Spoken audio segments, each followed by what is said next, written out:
3:30 hora local, bienvenidos a nuestro informativo en español. En la Asamblea General de Naciones Unidas en Nueva York, Siria ha condenado en su cualidad de presidente del grupo de países de la Organización de la Conferencia Islámica las políticas racistas y colonialistas y de limpieza étnica y de judaización que ejerce Israel contra el pueblo palestino y exigió a este último poner fin a su ocupación de los territorios árabes y retirarse de los mismos hasta la línea del 4 de junio de 1967. El representante permanente de Siria ante Naciones Unidas, Bashar Jafari, dijo en un comunicado que pronunció en nombre del grupo de países de la Organización de la Conferencia Islámica durante la sesión del Consejo de Seguridad sobre la situación en Oriente Medio, dijo que el grupo condena todas las violaciones de Israel en los territorios palestinos ocupados, especialmente en Jerusalén, incluyendo la política de limpieza étnica que se reflejó en la decisión de Israel de deportar a miles de palestinos de su patria y la continua política de asentamientos y judaización y la decisión sionista de incluir la mezquita de Abraham y la mezquita de Bilal en la denominada lista de sitios del patrimonio israelí, y también la construcción del muro de separación y la judaización de la ciudad de Jerusalén. Jafari hizo hincapié en que estas violaciones representan una prueba evidente de la política agresiva y de la limpieza étnica israelí y muestran la intención de Israel de acabar con el proceso de paz y socavar los esfuerzos internacionales encaminados a lograr una paz justa y global en la región.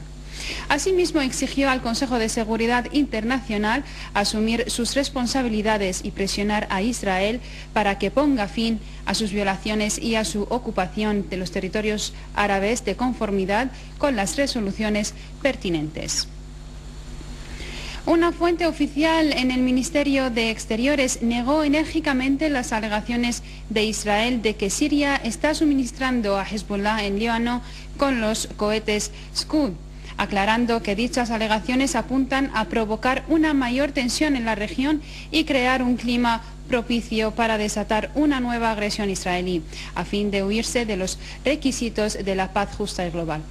En un comunicado, la fuente subrayó que Israel ha lanzado una campaña de declaraciones que alegan que Siria está suministrando a Hezbollah en Líbano con misiles Scud, precisando que Siria rechaza y niega rotundamente las alegaciones de Israel que intentan provocar más tensión en la región y crear un clima que le ayude a evadirse de los requerimientos de la paz justa y duradera.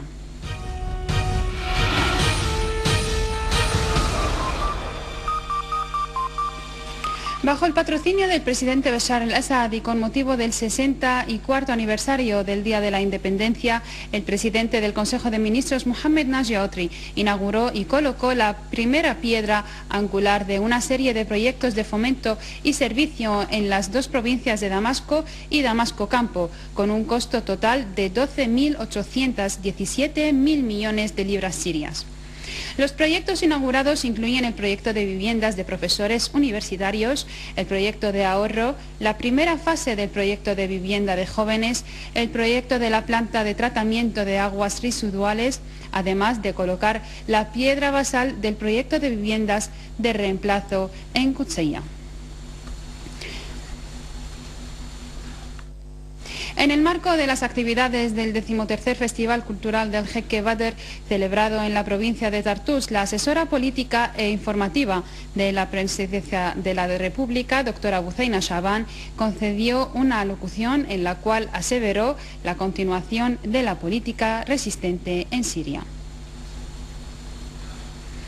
Los debates del taller de trabajo de coordinación de ayudas del turismo en Siria, organizado por el Ministerio del Turismo en colaboración con la Comisión de Planificación del Estado, se centraron en los requisitos del desarrollo del turismo, particularmente en las áreas de capacitación y planificación, y la importancia de lograr un equilibrio entre todas las regiones en el establecimiento de proyectos de inversión turística.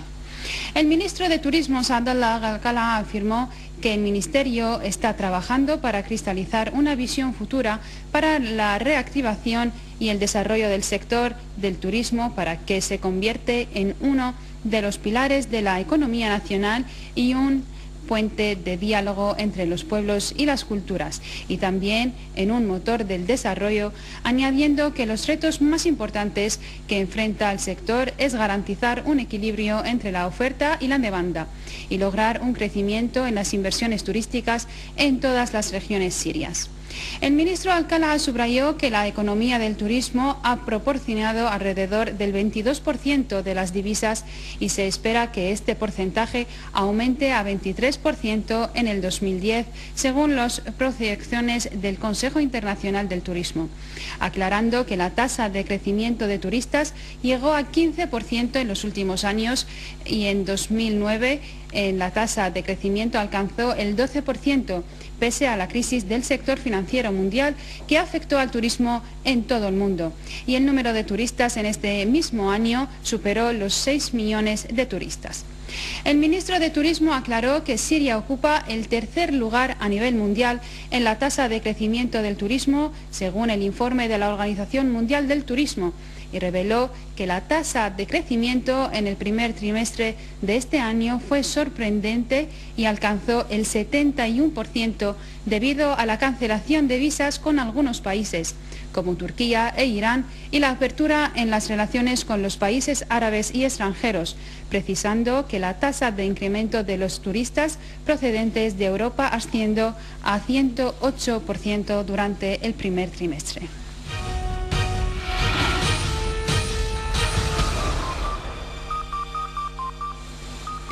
En los territorios palestinos ocupados, 2 palestinos resultaron heridos por disparos de las fuerzas de ocupación israelíes en Cisjordania. Dichas fuerzas irrumpieron en las ciudades de Jenin y Nablus y sus suburbios, donde bloquearon a un número de viviendas en el medio de intensos disparos contra los ciudadanos. Asimismo, el ocupante arrestó a 13 palestinos durante sus redadas en varias localidades cisjordanas, donde provocaron a la población palestina que desafía las medidas arbitrarias de la ocupación, en particular los intentos de deportarlos de la ribera occidental, persistiendo en su político de castigo colectivo contra el indefenso pueblo palestino. Las autoridades de la ocupación israelí expulsaron a 7 prisioneros palestinos afuera de Cisjordania. Ha iniciado en la capital libanesa, Beirut, la segunda sesión de la Mesa de Diálogo Nacional Libanés, encabezado por el presidente Michel Suleiman, para discutir las fórmulas propuestas de desarrollar una estrategia nacional de defender al Líbano ante cualquier agresión israelí. El diálogo aborda las ideas planteadas para alcanzar una posición unificada sobre la estrategia de defender al Líbano. Cabe resaltar que el presidente Suleiman había afirmado la necesidad de proteger a la resistencia, mientras el general Michel Aoun consideró que el apoyo a la resistencia es una necesidad nacional. En el mismo contexto, los diputados Walid Jumblat y Dalal Arslan subrayaron la importancia de apoyar la resistencia frente a la ocupación israelí. En el Sudán cerraron las oficinas de votación sus puertas tras 5 días de votación en las elecciones de Sudán y se inició el proceso de contar todos los votos, en donde se espera anunciar los resultados de las elecciones parlamentarias y de los consejos estatales en el día 20 del corriente mes, mientras que el resultado de las elecciones presidenciales ya se han decidido a favor del presidente Omar el-Hassan el-Bashir. Es de mencionar que las elecciones han experimentado en los primeros 2 días problemas técnicos, llevando a la Comisión Nacional de Elecciones a prorrogar la votación por 2 días añadidos.